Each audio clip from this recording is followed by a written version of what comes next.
প্রিয় দর্শক, আসসালামু আলাইকুম। আপনারা সবাই কেমন আছেন? আশা করি আল্লাহর রহমতে আপনারা অনেক ভালো আছেন।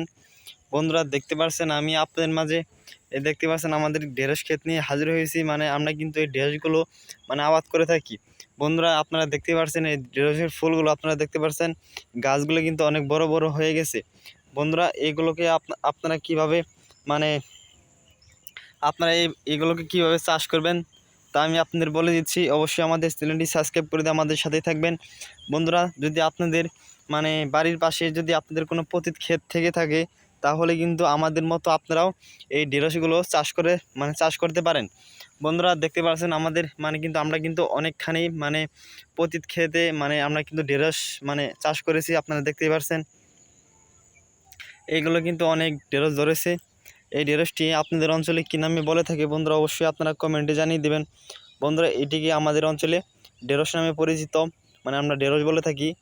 বন্ধুরা, দেখতে পাচ্ছেন আপনারা শহর অঞ্চলে আপনাদের কী নামে বলে থাকে অবশ্যই কমেন্টে জানিয়ে দিবেন। বন্ধুরা, একটু আপনারা ভালোভাবে দেখে নিন, আপনারাও কিন্তু আমাদের মতো এইগুলো চাষ করতে পারেন। বন্ধুরা, যদি আপনাদের কোনো অপোজিট ক্ষেত থেকে থাকে, বন্ধুরা এইগুলো আপনারা কিভাবে চাষ করবেন, এই যে একটি বড় একটি ঢেঁড়স দেখতে পাচ্ছেন, এই ঢেঁড়সটি আপনারা আমরা কিন্তু এই ঢেঁড়সটি অনেক বড় করব। তারপরে ঢেঁড়স থেকে যে বীজগুলো বের হবে ওইটিকে আপনারা মাটির মধ্যে নরম করে আপনারা কিন্তু ওই বীজটি আপনারা বুনতে পারেন।